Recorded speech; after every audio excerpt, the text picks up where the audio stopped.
தமிழக வெற்றி கழகத்திலிருந்து லயோலா மணி அவர்கள் நம்மோடு இணைந்திருக்கிறார். அவரிடம் பேசலாம். சார், இணைப்பில் வந்தமைக்கு நன்றி.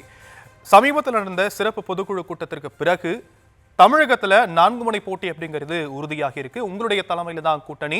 உங்களுடைய முதலமைச்சர் வேட்பாளர் விஜய் அப்படிங்கிறது நீங்க சொல்லியிருக்கிறீங்க. இந்த விஷயத்தை ஏத்துக்கிட்டு உங்களோட கூட்டணி வரவங்களுக்கு நீங்க வரவேற்பு கொடுக்கக்கூடிய அதே நிலையில அதிமுகவோடு தமிழக வெற்றி கழகம் கூட்டணிக்கு செல்ல வாய்ப்பு இருக்கு அப்படிங்கிற ஒரு விஷயமும் பேசப்பட்டுச்சு. அந்த டைம் வரைக்கும் நீங்க கூட்டணிக்கு வருவீங்கன்னு நினைச்சிட்டு இருந்த அதிமுக உங்கள் மீதான ஒரு நிலை வச்சிருந்தாங்க. கூட்டணி இல்ல அப்படிங்கிறது உறுதியான பிறகு அவங்களுடைய நிலைப்பாடு வேற மாதிரி மாறியிருக்கு. அதிமுக முன்னாள் அமைச்சர்கள் தமிழக வெற்றி கழகத்தின் மீதான விமர்சனங்களை முன் வச்சுட்டாங்க. இந்த விமர்சனங்களை நீங்க எப்படி பாக்குறீங்க? வணக்கம் சார். அதாவது தமிழக வெற்றி கழகம் என்கின்ற ஒரு கட்சி உருவாக்கப்பட்டது பிரைமரி போர்ஸ், அதாவது முதன்மை சக்தியாக அண்ணன் விஜய் அவர்கள் இருக்கிறாங்க. திமுக என்கின்ற ஆளுங்கட்சியை வீழ்த்திவிட்டு தமிழக வெற்றி கழகம் ஆட்சி அதிகாரத்திற்கு மக்களுக்கான சேவைகளை செய்ய வேண்டும் என்பதற்காக, நல்ல நோக்கத்திற்காக உருவாக்கப்பட்ட ஒரு கட்சி. அதாவது பிப்ரவரி 1ஆம் தேதி 2024 வரைக்கும் தமிழ்நாட்டினுடைய அரசியல் களம் எப்படி இருந்ததுன்னா, திமுகவுக்கும் அதிமுகவுக்கும் இடையே போட்டி என்கின்ற ஒரு நிலை இருந்தது. பிப்ரவரி 2ஆம் தேதிக்கு பிறகு தமிழ்நாட்டினுடைய அரசியல் களம் என்பது தாவேகாவிற்கும் திமுகவிற்கும் இடையே ஆன போட்டியாக தமிழ்நாட்டு மக்கள் மாற்றிவிட்டார்கள்.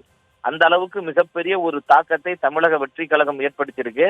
பிப்ரவரி 2ஆம் தேதி தலைவர் அவர்கள் தமிழக வெற்றி கழகம் என்கின்ற ஒரு கட்சியை தொடங்கினார், ஆரம்பித்தார், மக்களிடம் அறிவித்தார்.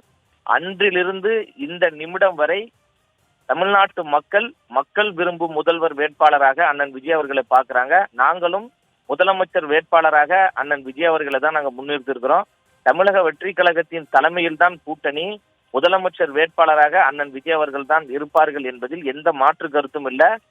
பிப்ரவரி 2, 2024 இருந்து இந்த நிமிடம் வரை அந்த நிலைப்பாட்டில் நாங்கள் மிக உறுதியாக இருக்கிறோம். வரும் காலங்களில் அந்த நிலைப்பாட்டில் நாங்கள் உறுதியாக இருப்போம். எங்களுடைய தலைமையை ஏற்றுக்கொண்டு யாரெல்லாம் வருகிறார்களோ அவர்களுக்கு கூட்டணியில் இடம் கொடுப்போம். அவர்களுக்கு ஆட்சியிலும் அதிகாரத்திலும் நாங்கள் கொடுப்போம் என்று தலைவர் அவர்கள் மதுரை மாநாட்டிலும் சரி, விக்கிரவாண்டி மாநாட்டிலும் சரி மிக தெளிவாக கூறியிருக்கிறாங்க.